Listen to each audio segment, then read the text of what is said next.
नमस्कार दोस्तों। आज हम बात करेंगे मूल अधिकार, फंडामेंटल राइट्स।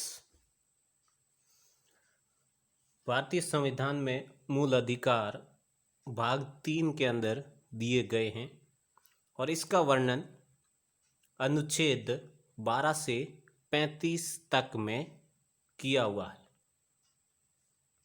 भारतीय संविधान में मूल अधिकार संयुक्त राज्य अमेरिका से लिए गए हैं।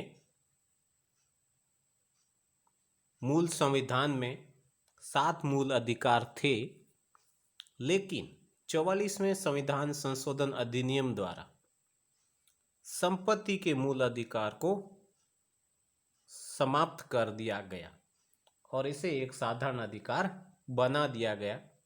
वर्तमान में संपत्ति का अधिकार अनुच्छेद 300A के तहत एक नॉर्मल साधारण अधिकार है और वर्तमान में नागरिकों को 6 मूल अधिकार प्राप्त हैं। इन मूल अधिकारों के संदर्भ में न्यायाधीश सप्रू ने कहा था इनकी महत्व को लेकर के कि संविधान में मूल अधिकारों को रखने का उद्देश्य नागरिकों को समानता, स्वतंत्रता, न्याय और सुरक्षा प्रदान करना था। अर्थात सप्रू कहते हैं कि हमने संविधान में मूल अधिकार इसलिए रखे ताकि यहाँ रहने वाले नागरिकों को समानता मिले, स्वतंत्रता मिले, उनको न्याय प्रदान किया जा सके और उनको सुरक्षा प्रदान की जा सके।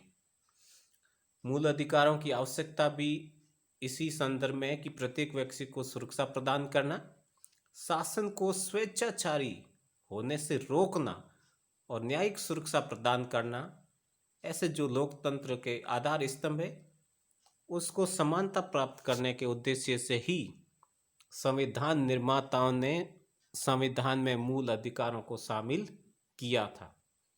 तो ध्यान रखिएगा, मूल अधिकार संविधान के भाग 3 अनुच्छेद 12 से 35 तक और वर्तमान में 6 मूल अधिकार प्राप्त हैं। बात करते हैं 6 मूल अधिकारों की। तो पहला मूल अधिकार समानता का अधिकार, राइट्स ऑफ इक्विलिटी, जिसका वर्णन अनुच्छेद 14 से 18 में है। स्वतंत्रता का अधिकार अनुच्छेद 19 से 22, शोषण के विरुद्ध अधिकार अनुच्छेद 22 से 23, धार्मिक स्वतंत्रता का अधिकार अनुच्छेद 25 से 28, संस्कृति तथा शिक्षा का अधिकार अनुच्छेद 29 व 30 और छठा संवैधानिक उपचारों का अधिकार अनुच्छेद 32।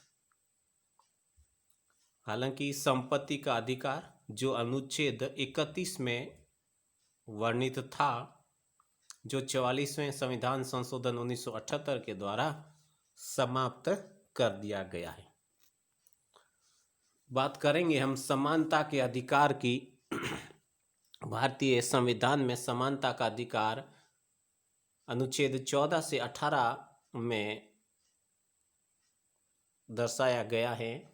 बात करेंगे अनुच्छेद 14 की, तो अनुच्छेद 14 कहता है कि कानून के समकक्ष समानता, अर्थात कानून की नज़र में भारत का प्रत्येक नागरिक समान है, बराबर है।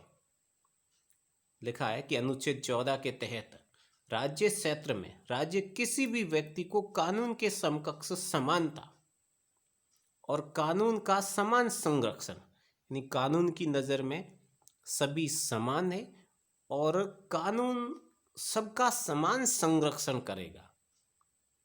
अर्थात विधि के समकक्ष सभी समान और बिना किसी भेदभाव के विधि के समान संरक्षण के हकदार है। अर्थात कानून की नज़र में सभी समान है, बराबर है और कानून सबका समानता के साथ ही संरक्षण करेगा। हालांकि मूल अधिकारों का वर्णन 12 से शुरू होता है, तो आर्टिकल 12 जिसके अंदर राज्य शब्द की परिभाषा और राज्य का क्षेत्र है जिसकी जानकारी दी गई है कि राज्य क्या है और राज्य का क्षेत्र यानी राज्य में कौन कौन शामिल है। जबकि अनुच्छेद 13 जिसमें सर्वोच्च न्यायालय व उच्च न्यायालय को न्यायिक समीक्षा के अधिकार प्रदान किए गए हैं। बात करते हैं समानता के अधिकार में अनुच्छेद 15 की। 15 कहता है कि धर्म, मूल वंश, जाति या जन्म स्थान के आधार पर विभेद का प्रतिषेध, यानी किसी भी व्यक्ति के साथ धर्म के आधार पर, वंश के आधार पर, जाति, लिंग या जन्म स्थान के आधार पर किसी भी प्रकार का भेदभाव नहीं होगा।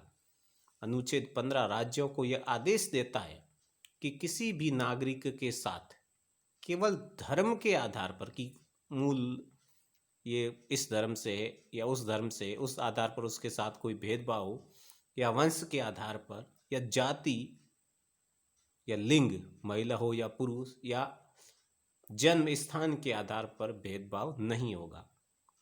कोई भी व्यक्ति भारत में है, भारत का निवासी है, भारत का नागरिक है, तो वो भले ही राजस्थान में पैदा हुआ हो या गुजरात में, वो महिला हो या पुरुष, वो हिंदू हो या मुस्लिम, कोई फर्क नहीं पड़ता है।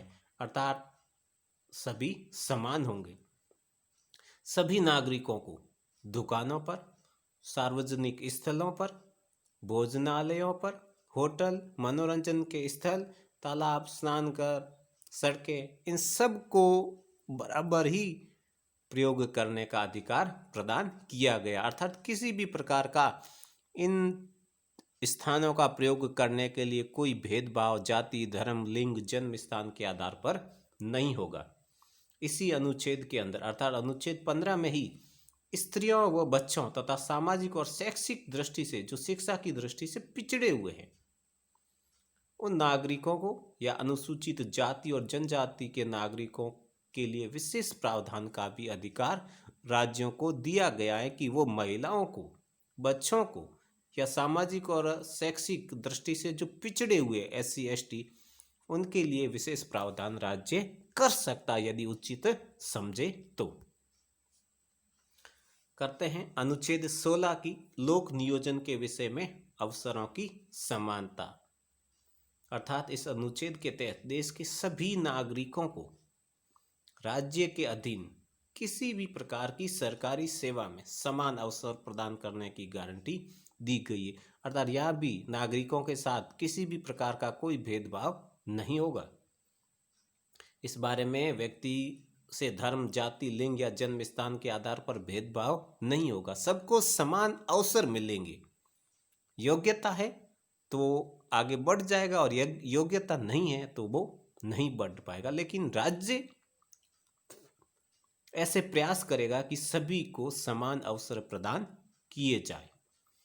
किंतु राज्य को यह भी अधिकार है कि राजकीय सेवाओं के लिए आवश्यक योग्यताएं निर्धारित कर राज्य के मूल निवासियों के लिए वो आरक्षण की व्यवस्था कर सकता है, या पिछड़ा वर्ग, अनुसूचित जाति या जनजातियों को भी वो आरक्षण का प्रावधान कर सकता है। यानी किसी सरकारी सेवा में यदि राज्य किसी दूसरे राज्यों के निवासियों को नहीं लेना चाहता है तो वो अपने राज्य के लोगों के लिए आरक्षण की व्यवस्था कर सकता है।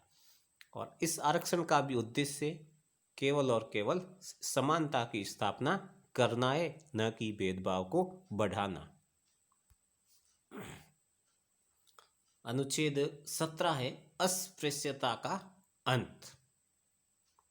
सामाजिक समानता को बढ़ाने के लिए संविधान में अस्पृश्यता आचरण का पूरी तरह से निषेध किया गया है। आज़ादी से पहले लोगों के साथ भेदभाव होता था और उसी भेदभाव को समाप्त करने के लिए संविधान निर्माताओं ने अनुच्छेद 17 का प्रावधान किया गया, जिसमें यदि ऐसा कोई भी व्यक्ति आचरण करता है तो दंडनीय अपराध माना जाएगा। और इस अनुच्छेद का उद्देश्य भी व्यक्ति को उसकी जाति के कारण अस्पृश्य माने जाने के अमानवीय आचरण को समाप्त करना है। अर्थात केवल और केवल जाति की वजह से व्यक्ति को छूना भी बुरा माना जाता है, तो इस प्रकार के अमानवीय आचरण को रोकने के लिए अनुच्छेद 17 का प्रावधान किया गया है। अस्पृश्यता को ही समाप्त करने के लिए सरकार ने इसी कड़ी को आगे बढ़ाते हुए अस्पृश्यता निवारण अधिनियम 1955 को संशोधित करके नागरिक अधिकार संरक्षण अधिनियम 1955 कर दिया। अर्थात ये नागरिकों का अधिकार है कि उन्हें समानता के साथ जीने का अधिकार मिले। अनुसूचित जाति अनुसूचित जनजाति निरोधक अधिनियम 1989 पारित किया गया और ये कानून अस्पृश्यता के क्षेत्र में बने हुए अब तक के सभी कानूनों में सबसे कठोर है। जरूरत इस बात की है कि इस कानूनों का सदुपयोग हो, अर्थात ऐसा कोई भी कानून जिसका सदुपयोग होना चाहिए, अर्थात उसका गलत इस्तेमाल नहीं होना चाहिए। सरकारों से भी यही उम्मीद की जाती है कि सरकारें इनका सदुपयोग करवाएं, किसी भी प्रकार से दुरुपयोग की इनकी आशंका न रहे। बात करें समानता के अधिकारों में 18वें अनुच्छेद की, तो 18वां अनुच्छेद उपाधियों का अंत करता है। अनुच्छेद 18 में क्या कहा गया है कि ब्रिटिश शासन काल में संपत्ति और राज्य शक्ति के आधार पर उपाधियां प्रदान की जाती थी। अर्थात लोगों के पास जितनी ज़्यादा संपत्ति है, उनकी राज्य में जितनी जैसी पावर है, हैसियत है, उसके अनुसार उनको पद प्रदान किए जाते थे, उपाधियां दी जाती थी, जो कि सामाजिक जीवन में लोगों के बीच में भेदभाव उत्पन्न करती थी। लेकिन आज़ादी के बाद इस प्रकार की सभी उपाधियों को अनुच्छेद 18 के तहत अंत कर दिया गया। अर्थात संविधान में अब केवल सेना और विद्या से प्राप्त उपाधियां ही स्वीकार्य हैं। इसके अतिरिक्त किसी भी प्रकार की उपाधि दिया जाना निषिद्ध है, अर्थात कानूनन अपराध है। इसके अलावा भारत का नागरिक राष्ट्रपति की आज्ञा के बिना विदेशों से भी किसी प्रकार की उपाधि को स्वीकार नहीं करेंगे। आज हमने बात की समानता के अधिकार की। अगले टॉपिक में हम बात करेंगे दूसरे मूल अधिकार स्वतंत्रता के अधिकार की। तो वीडियो देखने के लिए धन्यवाद। आप चैनल के साथ बने रहिए।